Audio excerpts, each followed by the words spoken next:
With all the problems we've seen at Disney over the past few years, it's easy to forget just how quickly and how far this company has fallen. This is a company that decided they were going to prioritize identity politics and the woke agenda ahead of entertainment. And as a result, they've seen their stock price get absolutely slashed. They've seen fans walk away. They've seen failures at the box office, at the theme parks, and on their streaming service, Disney Plus.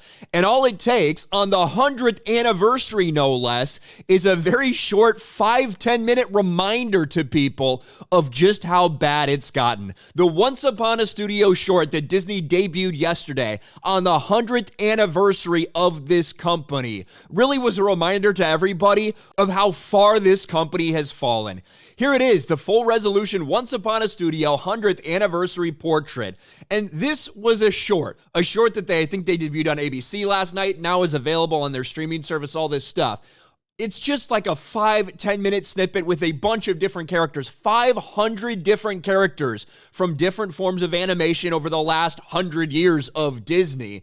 And it's just to honor these characters, to honor Walt Disney and say, hey, thank you guys, just something for the fans. And the reception has been pretty incredible. A lot of people saying, wow, this is reminding me of what I've missed from Disney. This is all we've wanted from Disney. Something that honors the past and appreciates what came before instead of constantly shitting on it. But unfortunately, this is very short-lived, and it's just, once again, a reminder to everyone of how easy it would have been for Disney to continue on the path instead of take the one that's totally obsessed with identity politics and failure. Because what we have seen is a crisis of Disney's own making. Over the last several years, we've seen the leaked Zoom calls, we've seen the statements from Bob Iger, Bob Chapek, whoever is in charge at the time, about the direction that Disney has been heading. And it's been a nightmare for them. Now, we're getting these new reports. Once it's been realized that Bob Iger was not going to come back and save this company, another year worth of failure. One of the worst years in Disney history was 2022.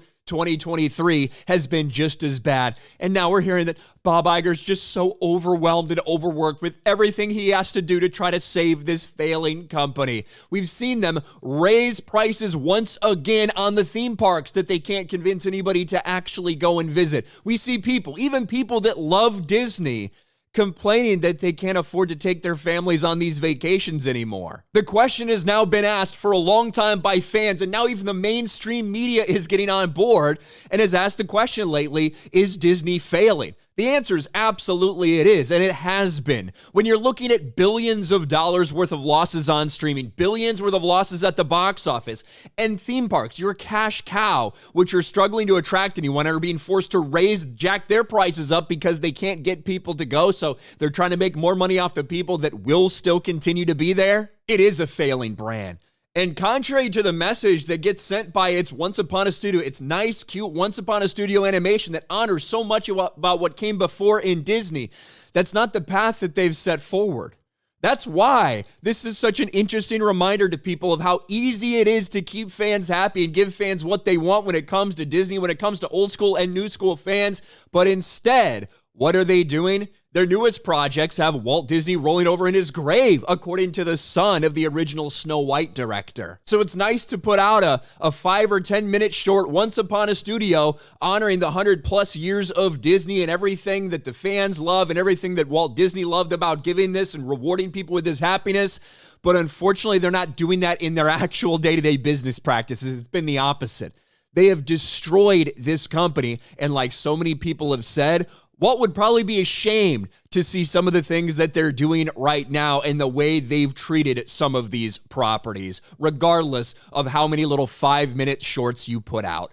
Let me know your thoughts about all this in the comment section below. Smash a like button, subscribe to the channel, ring a bell for notifications, share this video out there, and I'll talk to you later.